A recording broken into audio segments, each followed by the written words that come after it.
મહેસાણા જિલ્લાના સતલાસણા તાલુકામાં આવેલા પ્રસિદ્ધ ધરોઈ ડેમ ખાતે દેશના સૌથી લાંબા તેમજ રાજ્યના પ્રથમ એવા ધરોઈ એડવેન્ચર ફેસ્ટનું મુખ્યમંત્રી ભૂપેન્દ્ર પટેલના વરદ હસ્તે ઉદ્ઘાટન કરવામાં આવ્યું છે. ગુજરાત પ્રવાસન વિભાગ અને adventure tour operators association of India તેના દ્વારા ધરોઈ ખાતે સૌ પ્રથમવાર આયોજિત આ એડવેન્ચર ફેસ્ટમાં જમીન, પાણી અને આકાશમાં રોમાંચક અનુભવો સાથેની 10થી વધુ એક્ટિવિટીઝ, રહેવા માટે અતિ આધુનિક સુવિધાઓયુક્ત એસી ટેન્ટ તથા સાંસ્કૃતિક કાર્યક્રમનું આયોજન કરાયું છે. ધરોઈ એડવેન્ચર ફેસ્ટ વિશે વિગતો આપતા પ્રવાસન મંત્રી મુળુભાઈ બેરાએ જણાવ્યું હતું કે આ ફેસ્ટમાં વિવિધ આકર્ષણો જેવા કે પાણીમાં પાવર બોટ અને પેરાસેલિંગ જેવી એક્ટિવિટીઝ જોવા મળે છે. તેવી જ રીતે હવાઈ પ્રવૃત્તિમાં પેરામોટરિંગ તેમજ જમીન પર રોક ક્લાઇમ્બિંગ અને બોલ્ડરિંગ, ટ્રેકિંગ અને hiking trails, mountain biking, cycling, camping જેવી પ્રવૃત્તિઓનો સમાવેશ થાય છે.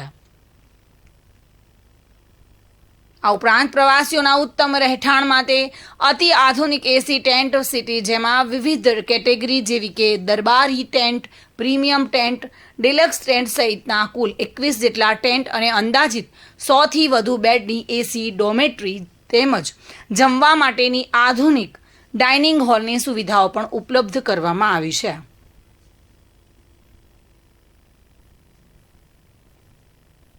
ધરોઈ એડવેન્ચર ફેસ્ટ એ માત્ર એક ઉત્સવ નહીં પરંતુ કુદરતી વાતાવરણમાં સાહસ, સાંસ્કૃતિક અને યાદગાર અનુભવનો અનોખો મેળો છે.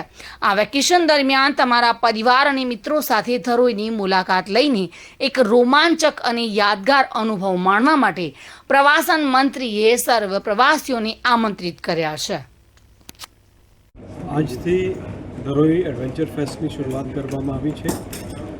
ધરોઈ એડવેન્ચર ફેસ્ટ ધરોઈ ડેમની બાજુમાં ટેન્ટ સિટી અને એડવેન્ચર પાર્ક તરીકે એની શરૂઆત કરવામાં આવી છે. આજે માનનીય મુખ્યમંત્રી શ્રી સવારે સૌથી પહેલાં એડવેન્ચર સિટીમાં આવ્યા અને એડવેન્ચર રાઇડ પણ કરી.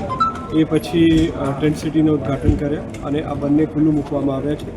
ધરોઈ એડવેન્ચર ફેસ્ટની અંદર water based rides, air based rides અને લેન્ડ બેઝડ એડવેન્ચર એક્ટિવિટીઝ કરવામાં આવનાર છે.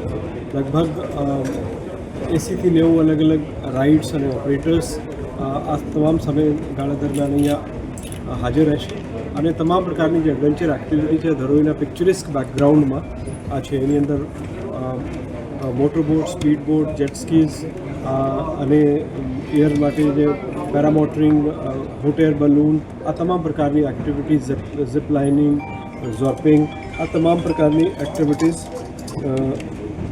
પ્લાન કરવામાં આવી છે. સાથે સાથે ટેન્ટ સિટી પણ બનાવવામાં આવી છે. ટેન્ટ સિટીની અંદર 21 જેટલા અલગ અલગ કેટેગરીના ટેન્ટ્સ છે અને એની સાથે સાથે ડોર્મેટરી પણ, એસી ડોર્મેટરી પણ બનાવવામાં આવી છે. સો પ્રવાસીઓ માટે ખૂબ સારી સુવિધા છે.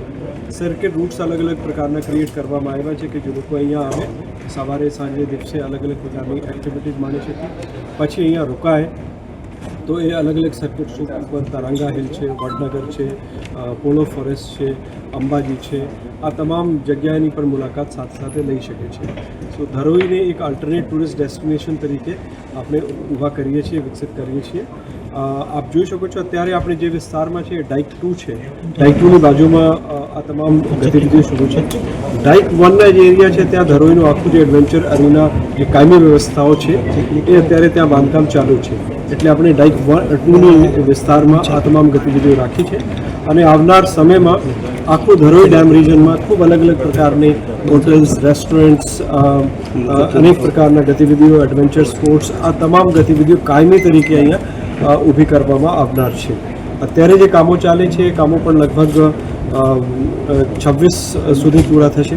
આપણે 2025માં છે. એના પછી ફેઝ 3ની જે ગતિવિધિઓ છે એમાં અત્યારે આપણે એજન્સી નિમવાની કામગીરી ચાલુમાં છે અને એ તમામ પ્રકારની જે એક્ટિવિટીઝ છે અહીંયા કરવામાં આવનાર છે. આપના તરફથી કોઈ સ્પેસિફિક ક્વેશ્ચન હોય. Thank you. ભાવિન ભાવસાર સાથે bureau report, today Gujarati news.